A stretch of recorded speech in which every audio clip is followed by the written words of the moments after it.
the Islamic education there. So how can you, what is it?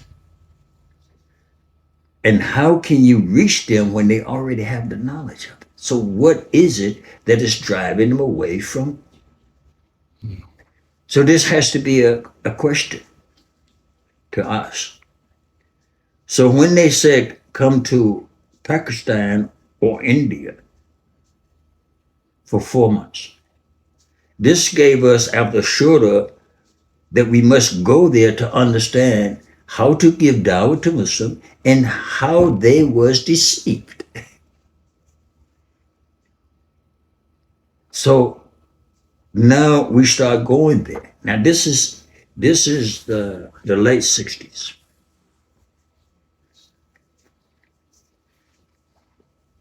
What we really didn't realize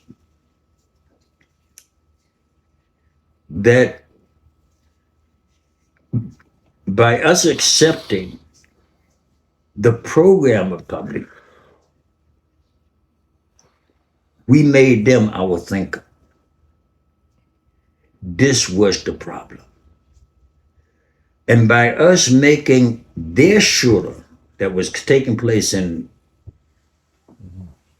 Nizamuddin and Raiwan, their elders, when we began to let them make shura for us, it brought a divide in the work of the system of the Islam.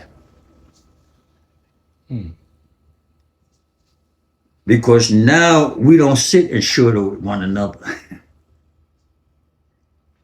We had to take our shura, our advice on what we should do from India or Pakistan.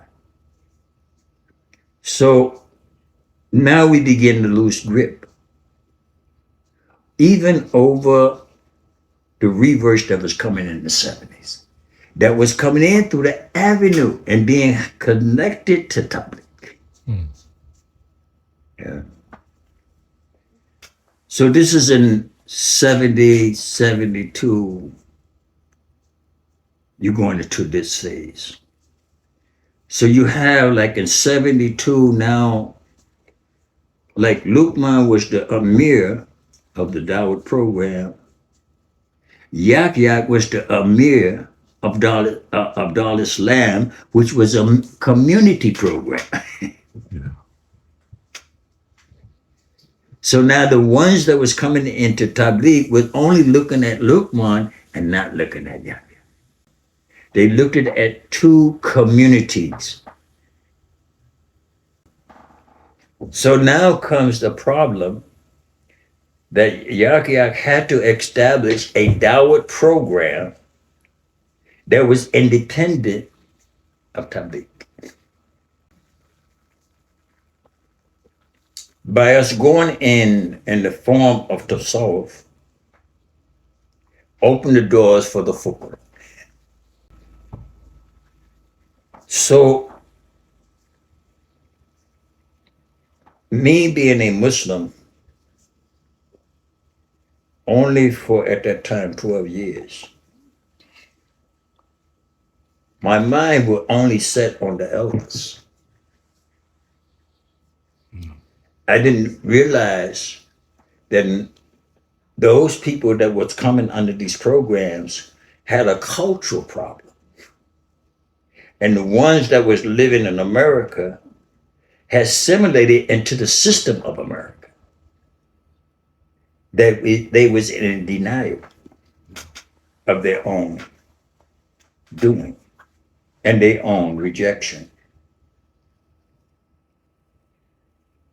So by 1980, Dar Islam was destroyed. Many activities took place in between that. But we're going to look at it global. It never did come back. So now you had those brothers with sincerity of heart migrating to America, whether through the university or through tourist visas and green card marriages. The colonial and the culture struggle against the colonial power in their country. The idea that through the education system they can be more successful. And that's another program that was set up. So then those people come. Now they're successful in the economic field. And as we said earlier, they came from the Muslim Student Association.